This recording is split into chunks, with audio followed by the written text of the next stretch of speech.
Seemed really official. She had a fancy camera. She sure had a fancy camera. She really, yeah. She used like that as her insert. She took video of you for like 3 hours. It was excessive. This is the place.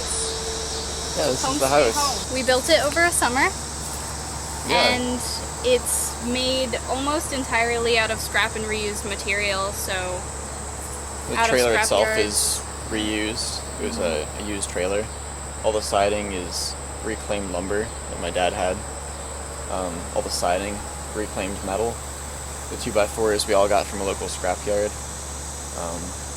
Only thing that's not really reused really are the screws that were holding it all together.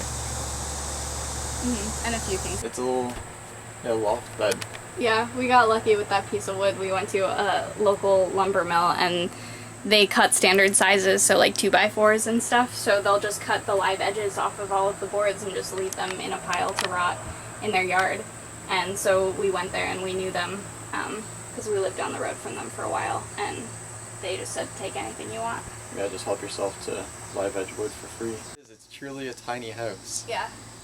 It's both a house of sorts and also very small. Yeah. But I'm surprised at the space that it has. With the bunk being up in the top, you can look down on the entire space. Yep, this is a wood stove. She's invention. Yeah, my first welding project. I learned how to weld on it. It was pretty exciting, but it's an old propane tank. I'm sure there's spider webs in there. Yep. And most of what we do when we get bored is just be outside the house. We spend a lot of time outside as a result of being in such a small space. Yeah, so the tiny house really is just a place kind of like to sleep. Yeah, you know. Yeah, it's really just home and not necessarily entertainment. Yeah. Our good friends live right across the street too, Yeah. so we spend time over there, which is, it's nice to have. We have 2 solar panels. Yeah. But yeah, we have 2 solar panels outside we can show you. Yep, that's our battery bank. Yeah. Sure. We have our inverter, charge controller, computer.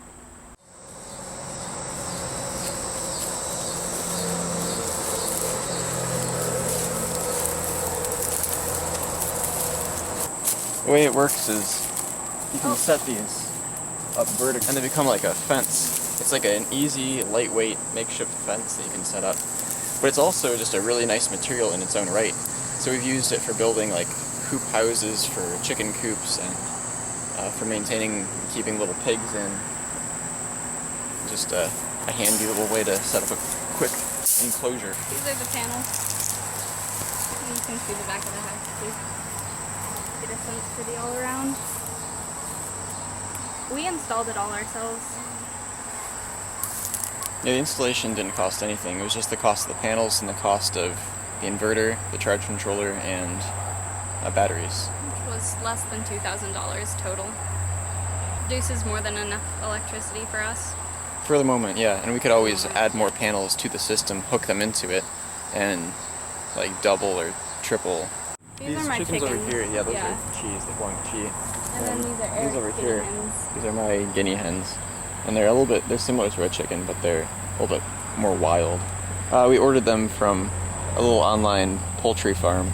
Yeah. Had them shipped when they were just little tiny babies. 20 little guinea hens in a box about this big at the post office. Yeah, it was pretty cute. They were so small. We got the box and I was certain that there were not all of them in there, but Yeah, it was like a wealth of guineas. Like you could reach your hands in there, and it was like just like a fluid. You could just pick them up, and it was guineas. So cute. You reach your hand and pick up like 10 or 11. Couldn't leave Lou here if we were gonna take Kai. Oh yeah, they're gonna be so happy. All right, you lead the way, my bug. All right, onward.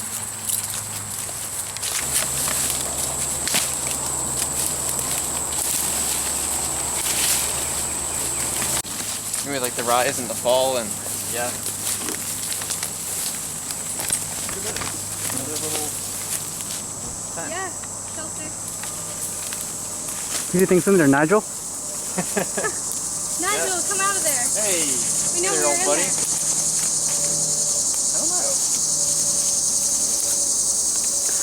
Maybe about a month ago, I was sitting outside in the backyard of the Red House, and I saw this this guy walking down the road, and he had like crazy hair and like this big bushy beard and like wild eyes, and he's walking down the street, and he was wearing like one of those old-fashioned frocks that you see, you know, like monks in the movies wearing, you know, like the brown and just like a smock that goes all the way down.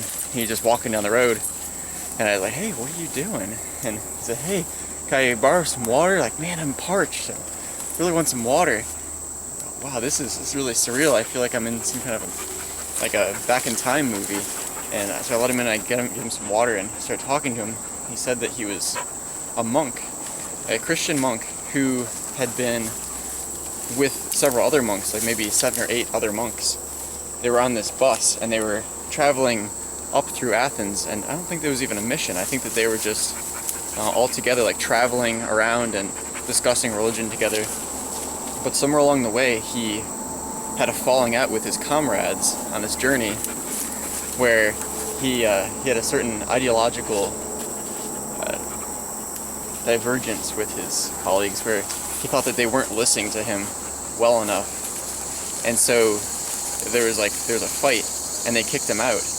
They kicked him off the bus, and they said, like, you know, here you go, here's a little bit of money for food, and here's all your belongings, your backpack and all that, but you know, you're not welcome with us anymore. And so we got like stranded here in Athens. Hi, well done, yeah. That's amazing. You're a good jumper. Dude, you're awesome. I don't think I could do that. Yeah, you just hop right out, not a problem. Very good. Good boy. Wow. Wow. Come on, you got it. Yes. Good job. Luke, hey Luke. He's agile. Yeah, he is. Good job. You did good too, Lou. Yeah, that wasn't bad, Luke. You're smaller. Yeah, but I'm also older, so.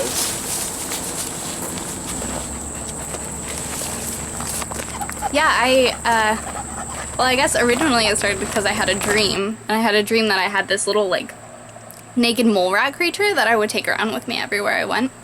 And, I would, like, let it run and go, like, play outside in the mud and, like, get all, like, into it and stuff. And it was like my little wrinkly, and I would never forget it anywhere I went. And, whenever I would leave a place, I would go out and I would call my little wrinkly, and it would come running. And I looked up online, and it looked exactly like a baby rat. And I had rats when I was younger, so I was sitting with Erik's sister one day in the library, and I was telling her the story of my dream, and then we were like, hey, we could just go get a rat right now. And so we did. She was gonna be snake food at a pet store, and now she is Olive Bean.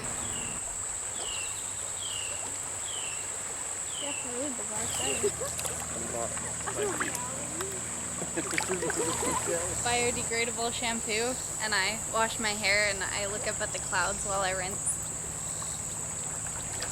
It's a good experience. That's how you get clean these days? Yeah. I've been missing out on all kinds of strange things. Yeah, I This should is what you started doing since I left? Uh-huh. Yep. That's what happens when I'm not around. Yeah, They all degenerate into savages. I hear a dragonfly. Oh, I think it's a horsefly. Oh yeah.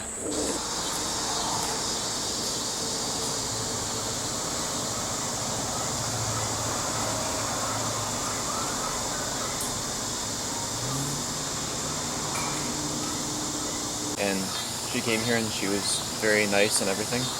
And she left, and she remarked to my sister, like, boy, wow, you really live with a lot of really screwed up people. Like all their lives look like they have no direction. They're all doing things differently, and they all seem to look different and like act different, and like, where's their moral code? Like, it's all screwed up. Who are these people? And she was very disillusioned, very disgusted with the fact that in Athens there are so many different outlooks and approaches to life. I think it'd be really cool to hear about, personally, like all the people who came before. I'm sure there have been a lot of new things. All this stuff, like, it depends so much more on equality than it does on wealth. So there can be very, very poor countries that are equal, and people are very, very happy, and they're very content there, and they feel comfortable with what they have, and they just live fulfilled lives. Whereas here there's so much wealth, but there's so much stratification that even the middle class, who have plenty, we have so much more than those poor countries that are blissful. We're discontent because we see what we could have, or that other people have so much less, and then we feel bad about having so much less, or like we feel like we want more because this other person has more, and so then, I mean, I think in a less direct way it is very much built on the past, just like any other community. Because I think that the people coming in, I mean, I know a friend who came to OU on their college tour or whatever, and they ran into a few other friends of mine who had been students here for a year or so, and those guys were on the green and they were juggling and unicycling and going all around. And so my friend Nigel, you know him, he chose to come here because he saw these people who were involved in this kind of culture that he wanted to be involved in. And so in that way it kind of propagates. It follows itself down that same path because it draws in the kind of people who want to be a part of what it is.